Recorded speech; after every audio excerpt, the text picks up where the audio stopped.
And all along the way, Pixar has also done an excellent job of giving us a little bit of foreshadowing because we see these little moments where Ember kind of loses her cool and she gets frustrated with the work or with the customers. So even though she's like all in and passionate, I'm here for my family, you see that this isn't naturally her skill set and passion and desire. We also are shown moments when glass breaks and she has this skill set to create these beautiful things, make repairs and such. We see a few examples of that as well. So Pixar did a wonderful job for us storytelling wise of saying, let us show you about this character. She has the love for the family, but she also has this skill and passion, and it's going to create a crossroads moment for her later on.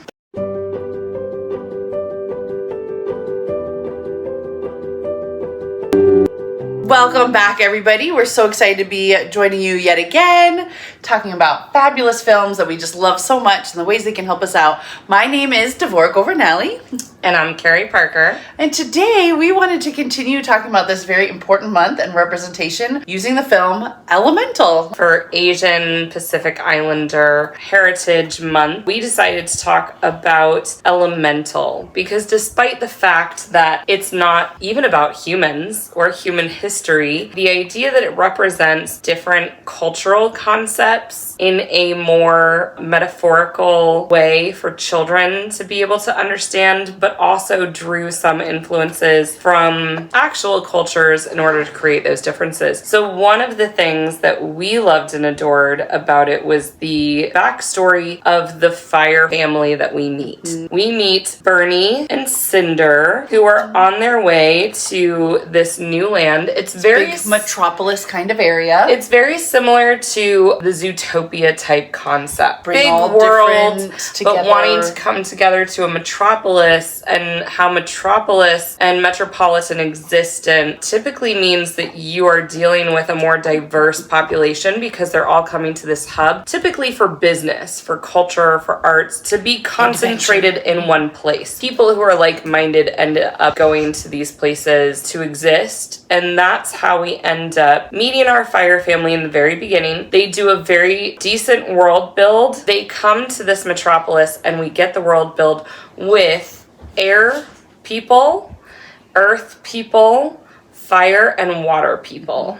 Such fun and clever little character designs. Yes. Beautiful artistry. The artists at Pixar is always just a stunning job. And I actually love that some of the promo images for Elemental were kind of almost a yin-yang, opposites filling the space of Ember over here, and then Wade, and he's hanging upside down. Wading like through a water. teardrop. And it was very yin-yang reflective, and it was fun. We see Ember's parents, Bernie and Cinder, come into the town. They're experiencing all these people because essentially they came from the land of the Fire people. There wasn't an issue previously with them having to cohabitate and coexist, and they were coming for a better opportunity. So also an immigration story. Cinder is pregnant at the time. Ember is not even with us yet. So the only world that Ember knows is this metropolis, which is very New York City-esque.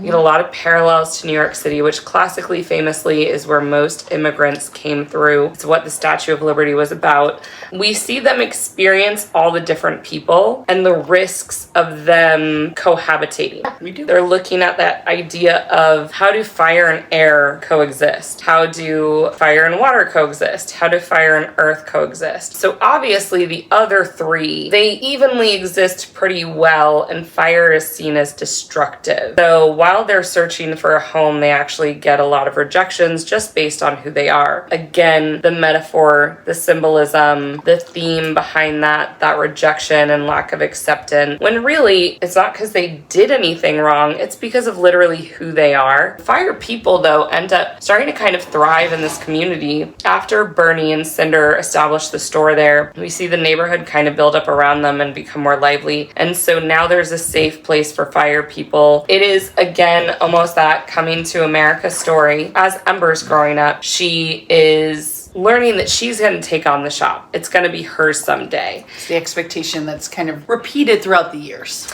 Of being a good daughter, gotta love it. Yay, Moana and Right. Elemental, common themes. How to be a good daughter, the expectations. Turning Red is another one we'll do eventually. Yeah. And all along the way, Pixar has also done an excellent job of giving us a little bit of foreshadowing because we see these little moments where Ember kind of loses her cool and she gets frustrated with the work or with the customers. So even though she's like all in and passionate, I'm here for my family, you see that this isn't naturally her skill set and passion and desire. We also are shown moments when glass breaks and she has this skill set to create these beautiful things, make repairs and such. We see a few examples of that as well. So Pixar did a wonderful job for us storytelling wise of saying, let us show you about this character. She has the love for the family, but she also has this skill and passion, and it's going to create a crossroads moment for her later on. Very much so. That reality of when Ember explodes, the regulars actually comment she goes full purple. They use this color range, something we saw in Inside Out also already started with anger and the fact that he would literally blow his top, as the phrase goes. Her range of colors, which are kind of our standard warm colors, the orange, red, yellow range, but then the idea that that peak when she's hitting her rage and she's fire, She's trying to contain it. And is just like explodes. magenta fuchsia, like that red hitting purple edge, which is a very interesting concept and a great color representation for those emotions. In that moment, the red dot sale, she wants to make her dad proud and she's getting overwhelmed. She's getting overstimulated. So she's like, I'll be right back, even though all of the customers are trying to do something in that moment. And she goes downstairs to the basement. Trying to make the right choice by cooling down and then returning. By taking space, right? To have those very large emotions in a safer location where there is not collateral damage. It's not getting taken out on everyone else around her. And she's just able to process, let it go, accept it for what it is, and move on. But she goes downstairs, she goes full purple, which from the beginning, we already have a base of knowledge that this is an older building. Dad's had to repair. Have the structural integrity to handle her purple. Yes, and Dad's had to repair the water pipes on a couple occasions, which again is like double-fold dangerous for them, right? Because one, water extinguishes them, but two, it could also collapse the building, other consequences. Ruin their inventory and all those things. Right. Yeah. Water isn't even supposed to be there anymore, which it should have been the city's problem. I love that way. you're getting there. And then we meet Wade. Wade, we love Wade. I adore Wade. Wade. He comes out like all ripped and he's like, oh, I'm misshapen. She's like, oh. And then he's like, okay, that's better. She's like, no. But he's just, oh, Wade, we love Wade. I identify too much with Wade because I am the water fountain in my family. I am just the like literal say one thing and I'm gonna like for the next hour.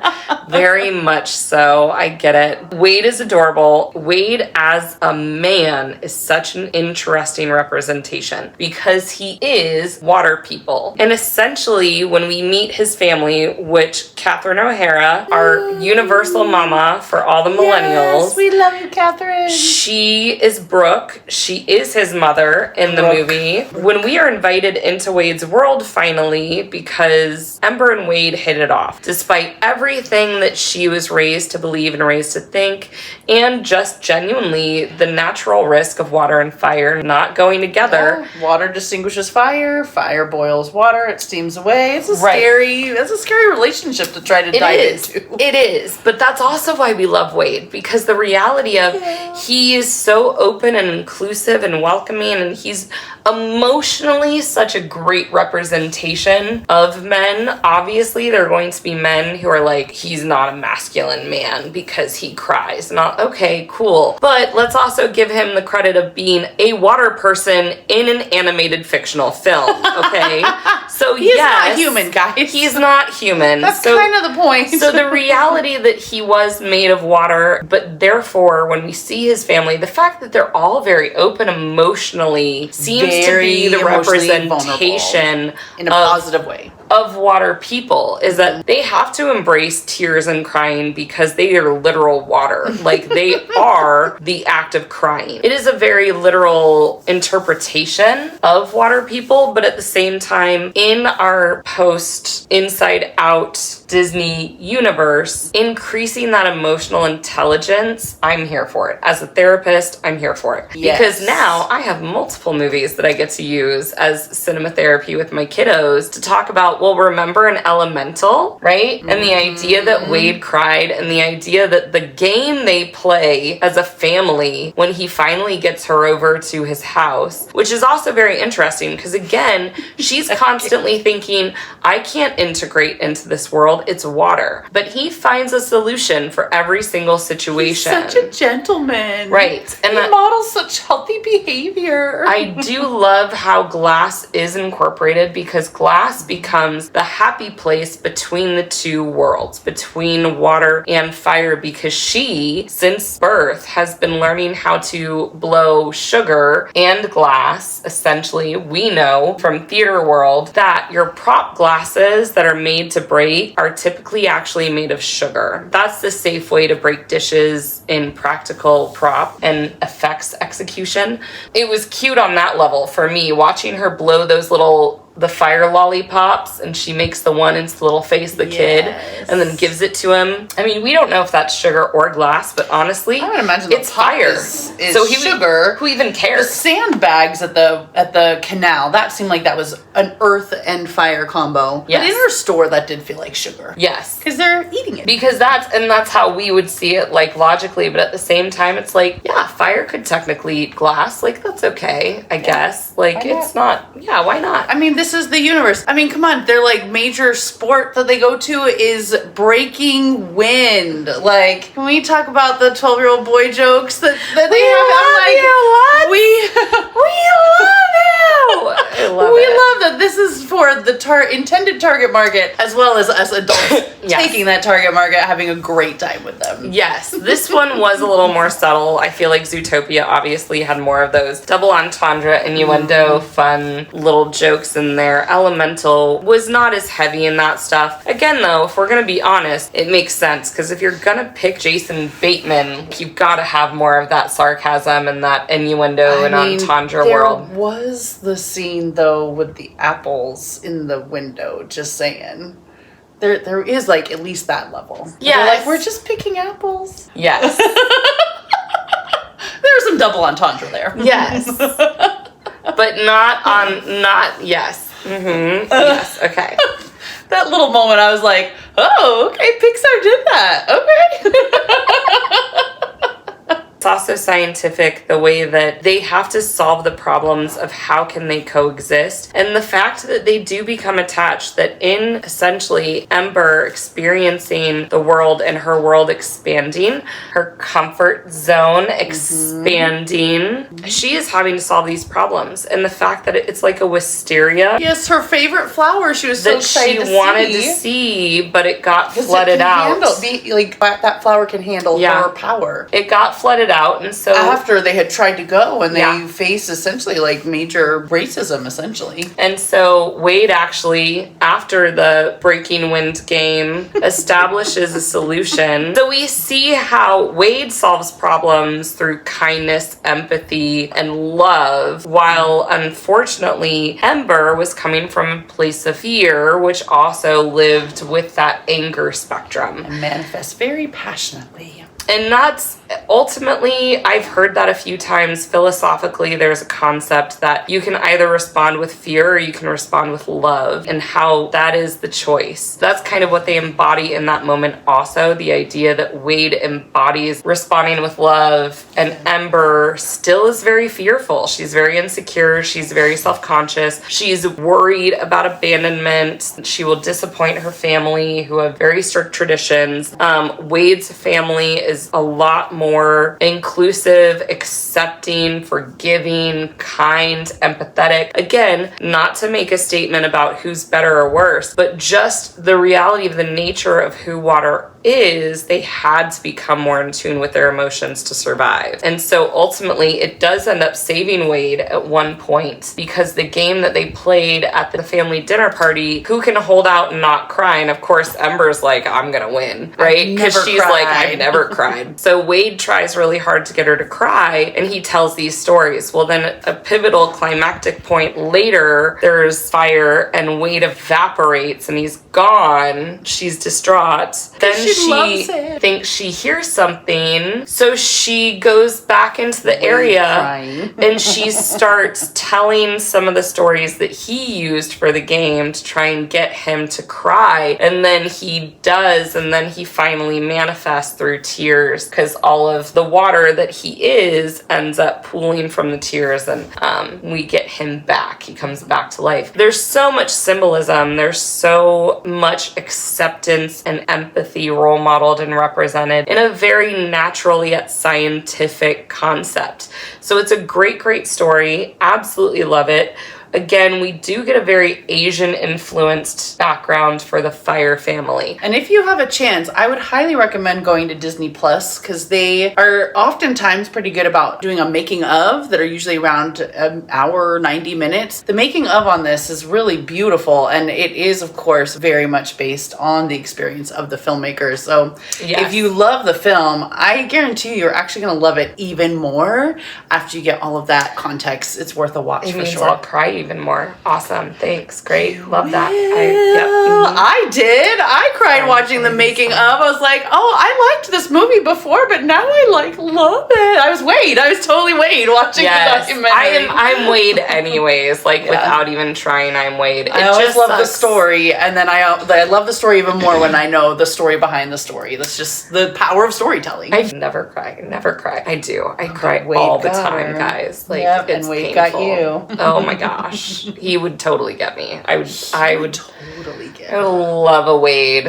Like helping us find healthy partners. Yeah, helping us connect in communities and find, just like Wade and Ember did, which we love and adore. And they made it work, and it was so beautiful. Make it work, which actually is, I was like, as a human, an adult human who's been through science class, you're just like, how is this going to work? No, this is not going to work, guys. And then you're like, can they make baby? It's kind of like, Us adults in the audience definitely had those thoughts. Would they make a family? How would that happen? And of course, character analysis human here, I do the what would they look like? Would they lean more red? Would they lean more blue? Would they be more translucent? Girl, they, of course, character which would they even analysis. Be? Because what's funny is when we were little, it was the idea of very Lady and the Tramp. So if it was a girl, it looked like Lady. If it was a boy, it looked like Tramp. Mm-hmm. And that's how they identified those concepts. Yeah. So in the old school Disney way, if it was a girl, it would be Fire. If it was a boy, it would be Wade. But that's the reality is, would it be air? Because that's what happens when fire and water happen. It becomes steam and essentially air. And then they're just Avatar maybe babies. Maybe just they kidding, make that's air Nickelodeon. babies. It's not Disney. Bending. You went bending. I went James Cameron. So that's why I said that word and our brains went to two different places. Because I was like, that was actually a Disney reference there. That could work. I guess I should stick with that. Yeah. Since it's all the same friend, all the same company. Yeah. Animal Kingdom promo, right? Exactly. 100. Yeah. We planned that. Yeah, that was on purpose. That was definitely on purpose. So I love you so much. Okay. And this is why we do this. Then we subject you to it. So. Yes. Amazing. Well, guys, thank you for joining us yet again. My goodness, we just love to geek out about movies and talk about all the wonderful ways they came to be and how we have them in our lives forever now, because that's the beauty of that art form. Once we have the film, we have it forever, and then we can take them to just make our lives even better lives. That's the beauty of it all. How they represent us, how they're relatable, how they make make us be able to see certain aspects of the human existence in sometimes very literal forms and sometimes very metaphorical, figurative forms. That's the whole fun of art and expression. So that's why we're here. It's what we're here for. Can't wait to do it some more. That's right. If you guys have any thoughts about Elemental and what it means to you or how you interpreted it, if you have any thoughts about other films you'd like us to be looking at, just let us know. And we'll look forward to doing more of this. Sure. And if you lived in Elemental, who would you be? Yeah, I love that question. Earth? Would you be air? Would you be fire? Water? Amazing. Well, thank you again for joining us. We'll look forward to geeking out with more movies with you soon. And until next time, thanks so much. Bye, guys.